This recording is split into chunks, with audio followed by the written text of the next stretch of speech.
mungkin di negara-negara teh paranti perkumpulan Nujaba di Syria, Asoib di Mesir, Eropa di Yaman, terus lain kumanta ku urang osok di hadiahan. Assalamualaikum ya Rasulullah, assalamualaikum ya Habibullah, assalamualaikum ya Rijalal Ghaib, assalamualaikum ya Nuqaba, assalamualaikum Nujaba ya Eropa, Asoib eta. Kemudian Abdal, Autad eta ngabogaan tempat di negara tertentu.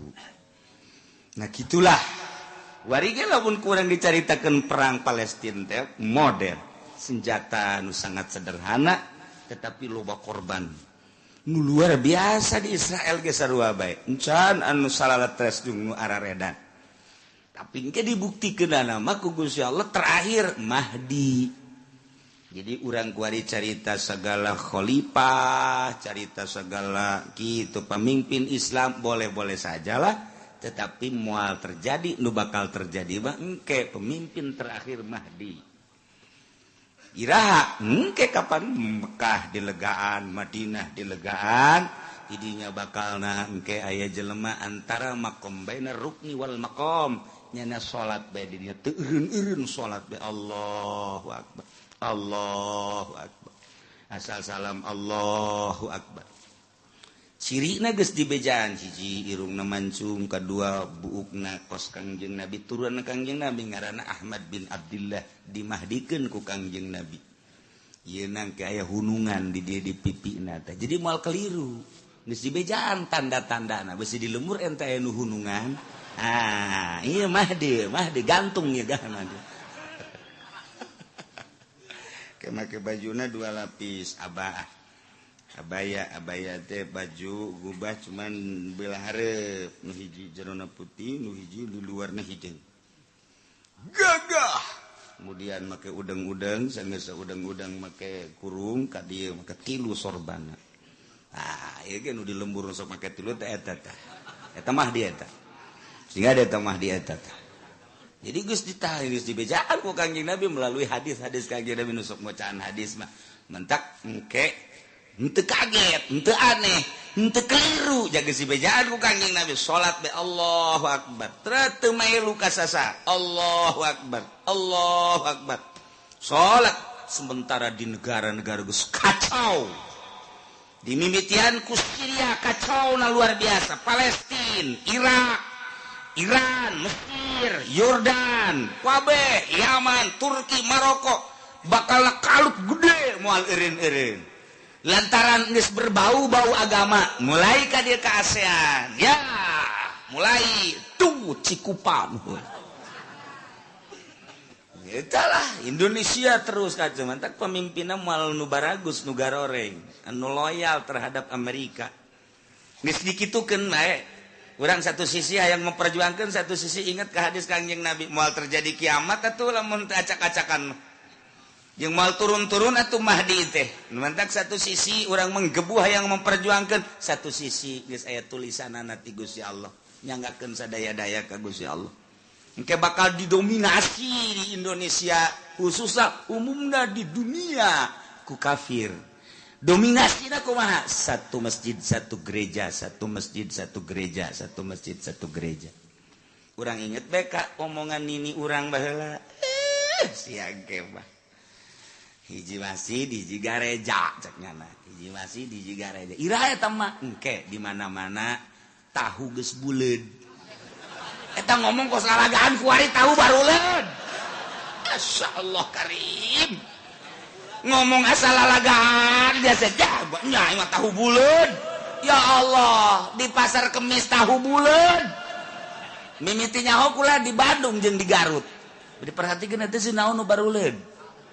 Henteu bae lu tadi naon barang di tengah-tengah teh coba beli. Keur mah lapar meureun. Bari di dahar ge ieu rada inget ka omongan emak Ilot baheula masyaallah. Ieu emak kolot baheula ngomong teu salah. Iraha eta mah terjadi kakacauan teh ke cenah mimitina tahu buleud. Ja ieu.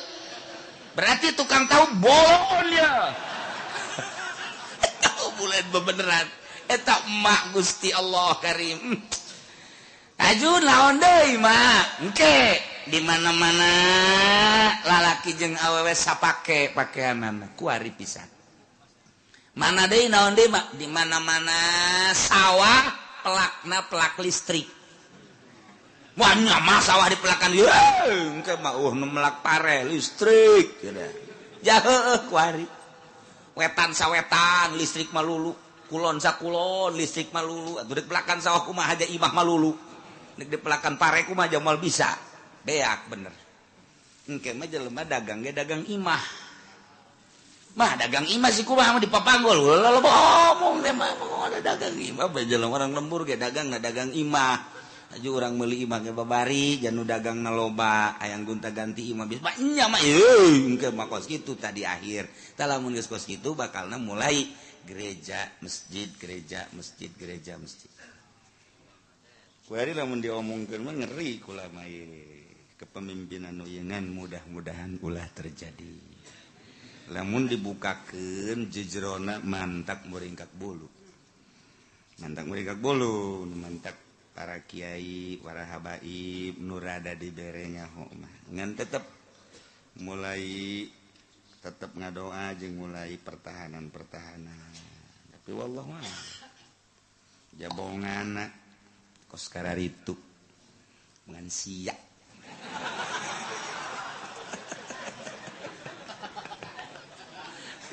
aku mau ngomong lah tuh yang ngaji osok ngaji tapi pan tuh nanya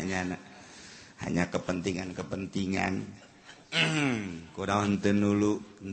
kiai anu habib anu kok bangun menggebu amat aya naon sih henteu kitu kunaon mentak ge silaka mun moal waka dibejakeun jeroana nah heula kuari keur mejehna kumaha pertahananana ieu endek mengarah ka omongan emak-emak kolot aduh kumaha lamun aya pembatasan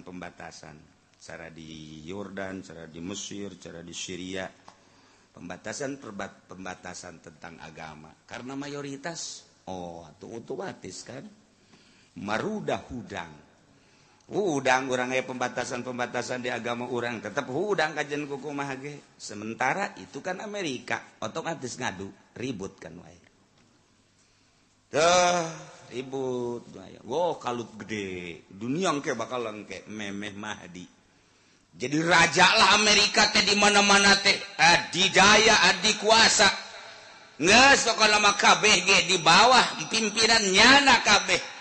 wabeh diangkut ke Amerika urang mun nyaritakeun tentang hasil bumi Indonesia ge pohara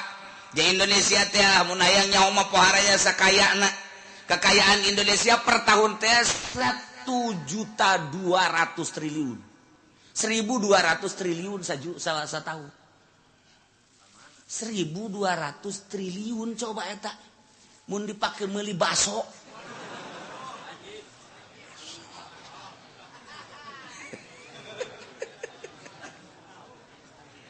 1.200 triliun sadaun di telit lalagaan Indonesia teh emang kumaha gitu tadi mantak engap ge urang engap napas beul lamun dipake ngabangun bangsa Masya Allah karim encan ya sababaraha dan lain sebagainya geus teu kudu dicaritakeun ente leuwih nyaho sabenerna mah atawa leuwih teu nyaho kekayaan dunia urang tinggal nitipkeun harapan ka seseorang harapan tinggal harapan kandas geus ditulis ti Gusti Allah titis tulis seperti itu kajeun geus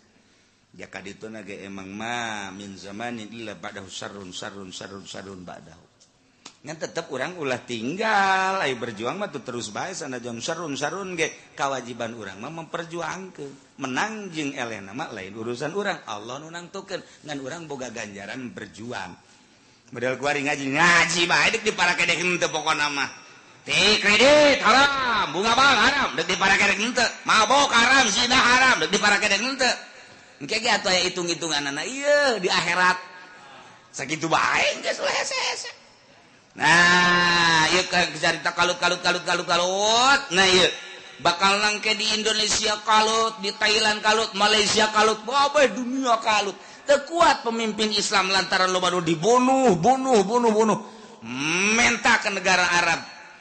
kedutaan Arab supaya mohon ke pemerintahan Arab dibuka lebar-lebar untuk tinggal di situ lantaran geus teu kuat di negarana masing-masing. Itulah caritaan Kangjeng Nabi. Geus dicaritakeun lantak ulah aneh. Nah, di dinya kedutaan Arab datang ke pemerintahan Arab otomatis dibuka berbondong-bondong ka ditu. Nu boga duit, nu teu boga duit kan teu bisa. Nu teu boga duit teu bisa. Jualin eueuh, harta eueuh, di dieu rit, ya otomatis ngalawana tembak. Ya berangkatlah ke Saudi Arabia, caricing lah di ditu karena hotel geus pararinu, ya otomatis di masjid dijabis di sekitarna. Karena dunia geus kalut kabeh ge menunggu Mahdi. Mana ieu Mahdi? Mahdina masih di Madinah kene. Ke di Madinah berangkatlah ke Mekah, keur ditaruguan. Mulai muncul ke salat bae. Lantaran tanda-tanda Mahdi geus dijelaskeun dina hadis, engke aya seseorang ti turunan Tamimi nyaritakeun hadza Mahdi nyanain mau henteu kula lain. Mahdi ancaman la tudahekeun ngaku kabeh ku kabehan ulama-ulama dunia daratang kabeh kadinya nyaritakeun negeskeun bahwa ieu Mahdi disumpah kakarak nyana jebut naam ana Mahdi kabeh beat jelema ayo bayunahu beat wa huwa karyun padahal nyana nama tetep embung bae kitu ahli Allah kuari macan puguh can karu geus ngaku Mahdi tanda-tandana ge can karuhan Mahdi nyaho lain geus Mahdi deui masyaallah nah, iyalah bakal jadi khalifah tekos kitu ta Mahdi mulai berangkat pertamanya na ke Syria sebab Syria kacau na luar biasa. Cuman memehna nyana ka Aqsa heula ke Kangjeng Nabi Isa turun di Masjidil Aqsa. Jadi cek na Kang cek Imam Mahdi tegedam ya Nabi Allah sebab subuh datangna. Turunna subuh tegedam ya Nabi Allah maju. Kita jadi imam cek Kangjeng Nabi Isa ente likarabati hadhil ummah kulluhum umarau kumulyana i umat Kangjeng Nabi Muhammad maka kabeh jadi umaro artinya sahabat pemimpin silahkan ba'dukum li ba'din bahasa Kangjeng Nabi Isa maka diceritakeun ku Kangjeng Nabi maka tampillah Imam Mahdi jadi imam Kangjeng Nabi Isa alaihissalam jadi makmum saat eta kitu bakal Mahdi teh mantak besi engke aya di curug nu ka Mahdi pencet sia ada kayak ayah si Mahdi dipeujit ku sia disedekeun aing cerita ku Kiai Uci teh blon teh budak bareng Mahdi tukang lauk bandeng tah mah nah si ade Mahdi asli tau kos gitu jadi kalau teh lamun mentak urang satu sisi terus bae berjuang di sisi lain urang geus nyaho informasi ti afdalul makhluqat nabiyuna Muhammadun sallallahu alaihi berjuang mah terus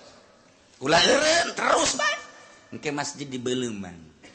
setelah ayat satu gereja satu masjid satu gereja satu masjid satu musola satu gereja terus masjid dibongkaran dibeli ketika orang terus berontak Amerika kan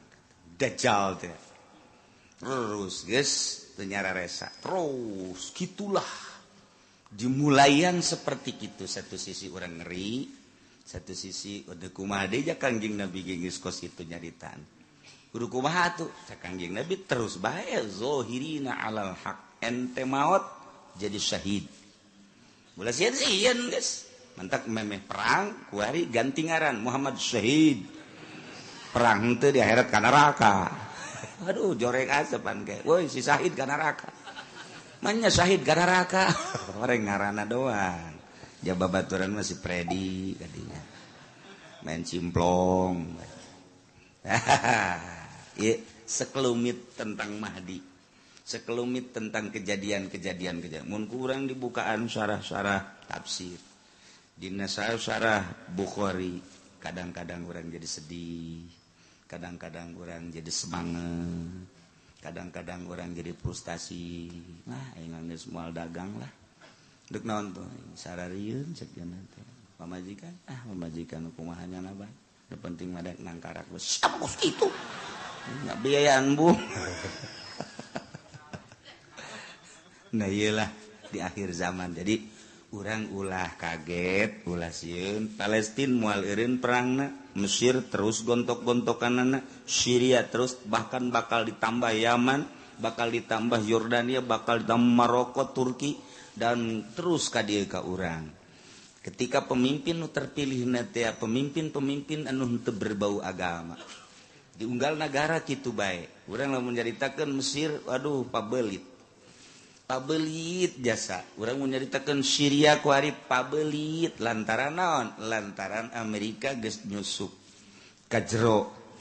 ka tubuh kepemerintahan Syria iyalah nu kudu jadi lantaran di ditu mah Sunni dimodif ku Amerika teh supaya seperti jelema Sunni padahal di jerona horenganan kaum-kaum inkari katipu kan masyarakat jadi ieu hese nebakna ku ari teh hese nebakna mata ku ari timbullah ISIS buatan Amerika urang hese nebak deui bae hese nebak satu sisi buatan Amerika dikelola tapi nyana terus naon kitu menghadapi Amerika Islam ge dibantai ieu si kumaha maksudna sedengkeun nyana tujuanna teh deuk jadi khalifah hayang jadi khalifah ujung-ujungna deuk kabongkar Baitullah kapan urang geus dicaritakeun Baitullah teh bakal dibongkar memang urang geus dicaritakeun ku Kangjeng Nabi ketika Baitullah lenyap dibongkar ieu urang tawaf diurut Baitullah bae sarua bae di dinya Baitullah na tetep aja lain ka Baitullah ka Allah geus dicaritakeun pan kikituan anu kalut gede bakal Masya Allah untung nu karolot kunaon ge moal kebeli moal nyaho nya namanya kukumah komo nu geus bengek nya kolotnya bengek tah ieu keur carita alat manual manjani alat perang itu model gitu bandring jepretan tek ditangtungkeun tadi make karet di dieuna aya kulit ditarik mungkin kulimaan atau ku 10-an di dieu diteundeun batu tarik blue datang kan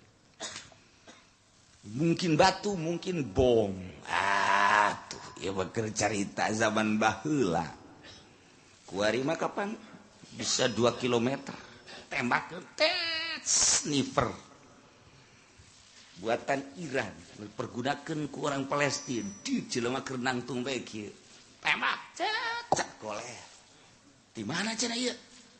periksa ternyata sniper keur beujeuhna kikian goler weh pun goler di balik ieu nyana kan deuk lulungan ge kaget sieun lalumpatan iyalah kos gitu dan lain sebagai dalam mun dicaritakeun mah kemutakhiran Amerika nu dibawa ku Israel atuh geus teu kudu dicaritakeun tetapi Palestina ge ngabogaan senjata anu luar biasa iyalah naon kitu ngaranna keistimewaan orang Islam jeung loba nu aneh-aneh ngan engke ketika Mahdi berangkat kumaha bisa menang Jibril dihareup Mikail di tukang asal geus gadege Jibril we urang geus tenang asal perasaan tenang Masya Allah bi muqaddamitihi Jibril tupisakaihi Mikail tukang dihareup malaikat Jibril di tukang malaikat Mikail berangkatnya wabeh para aulia Allah nu aya di Syria nu aya di Mesir geus perkumpulan nu Jabah Eropa Asoib Rijalul Gaib wabeh kumpul di Lubnan menyambut kedatangan Mahdi sageus Mahdi datang disambutlah ku para aulia Allah beatlah para aulia Allah di dinya sal kenal leungeun Imam Mahdi beda tembak nembul tanginaheun asana kadangnya kan hate jantung tenang perasaan asal geus sasalaman jeung Imam Mahdi geus pokona mah moal teu rak ditembak aduh Masya Allah coba ku ari sasalaman jeung Haji Pendi ngodar di dinya Mahdi Masya Allah tah hebatna pemimpin lamun geus diturunkeun ku Gusti Allah dek dibere kemenangan seperti gitu ya otomatis gagah tuh hanya nyana nu ngabeakna para aulia-aulia Allah nu tadi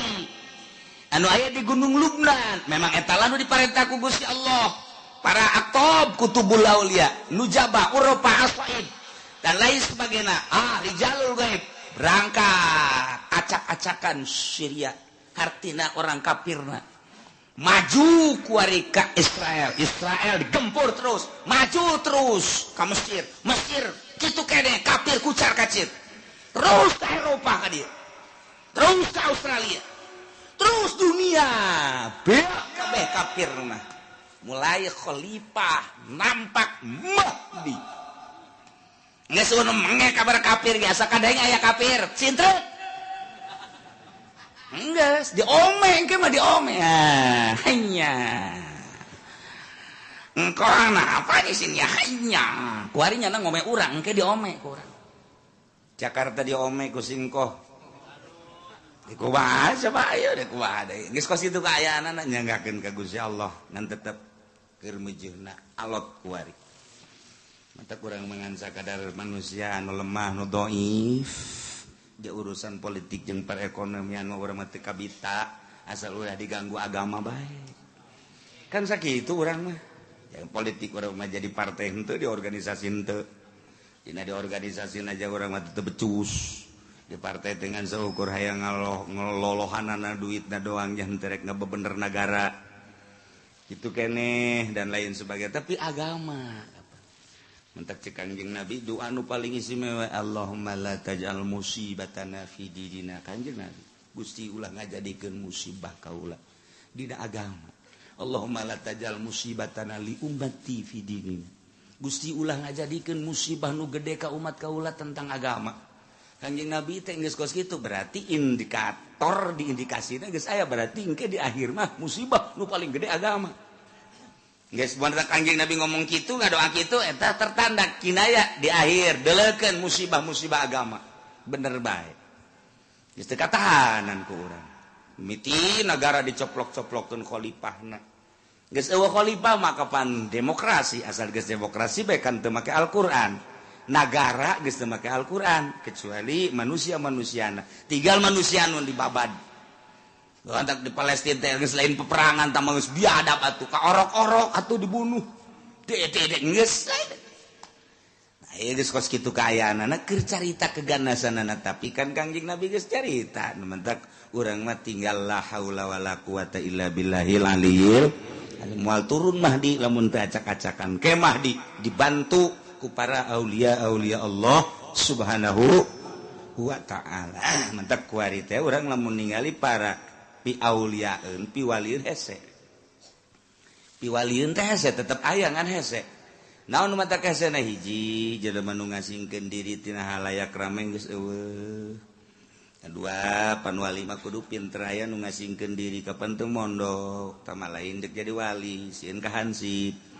itu mengasingkan diri karena lain deka Allah yuk cerita piwalirnana secara mata zahir hese tapi Allah mah atuh mudah dek ngajadikeun wali seseorang di tengah-tengah kahirup pikuk rame nyana bisa kuat bete cinta dunia teu gimbir ku makhluk dan lain sebagainya tetep bae hiji Al-Qur'anul Karim nah ieu manjanik alat manual di Asian batu ditarik ku 10-an